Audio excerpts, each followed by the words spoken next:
Messieurs, dames, bonjour, bienvenue sur ce récap de la semaine numéro 2 de la NBA. Si vous avez préféré dormir cette semaine plutôt que de regarder, cette vidéo est faite pour vous.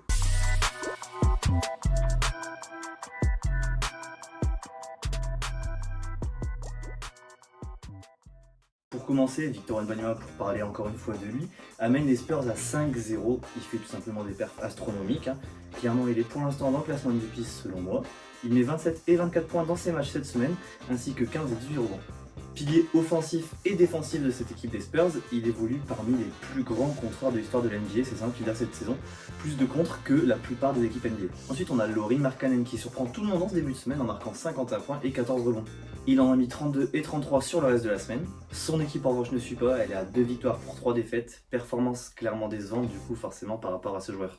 Anthony Edwards est blessé aux ischio, donc grosse force, grosse pensée aux Wolves. Il sera absent pour une semaine et demie à peu près, ils vont devoir du coup pendant ce temps-là combler l'offensive manquant d'Anthony Edwards, bonne chance à eux, c'est quand même je pense leur meilleur joueur du point de vue offensif. Luka Doncic revient en force face aux Grizzlies avec notamment 44 points, 12 rebonds et 6 passes décisives. Il est actuellement à 45,3 points de moyenne cette saison, c'est tout simplement la meilleure moyenne de la saison. Après vous me direz il a manqué de matchs, mais quand même en 3 matchs, réussir à mettre 45 points, 3 points de moyenne par match, c'est quand même sacrément fort. Austin Reeves, lui, il a décidé de briller une dernière fois avant le retour de Luka Doncic, donc il s'est dit qu'il allait tout simplement inscrire un buzzer beater qui fera gagner son équipe les Lakers contre les Wolves. Tyrese Maxey, lui, toujours impressionnant, il a plus de 40 points dans ses 2 matchs cette semaine. Il veut vraiment dire que même si Joel Embiid, le patron entre guillemets des Sixers, n'est pas là, il veut les emmener au plus haut, il veut les emmener cette fois-ci dans les playoffs. Il veut faire gagner son équipe après une saison 2024-2025 désastreuse. Mac McClung signe aux Pacers. Voilà, petite info comme ça, félicitations aux Pacers du coup pour leur futur trophée de concours de dunk. Gros coup dur pour Dallas, Anthony Davis sort sur blessure, ça recommence. Ils ont déjà Kyrie Irving en moins en ce début de saison, si jamais on leur retire Anthony Davis, ils sont vraiment partis pour essayer dans le fin fond de la conférence Ouest. 118,3 points de moyenne par équipe en NBA, c'est tout simplement énorme. Ça promet d'être une saison très offensive, malheureusement. Ça va forcément dénigrer un petit peu la défense. À mon avis, on va avoir une saison avec beaucoup de joueurs qui vont bien marquer, beaucoup de 3 points.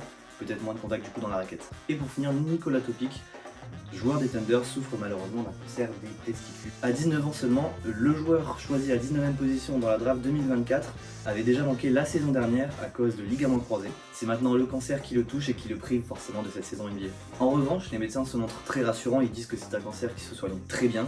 Il a entamé sa chimiothérapie, grosse force à lui et à toute sa famille ainsi que son équipe. Pour parler un peu du classement, côté Est, les Nets sont à littéralement 0 victoire avec 5 défaites. On s'y attendait forcément, et ce sont les Pacers et les Wizards qui ne sont pas très loin. Ce sont en revanche les Bulls et les Sixers qui dominent, une grosse surprise.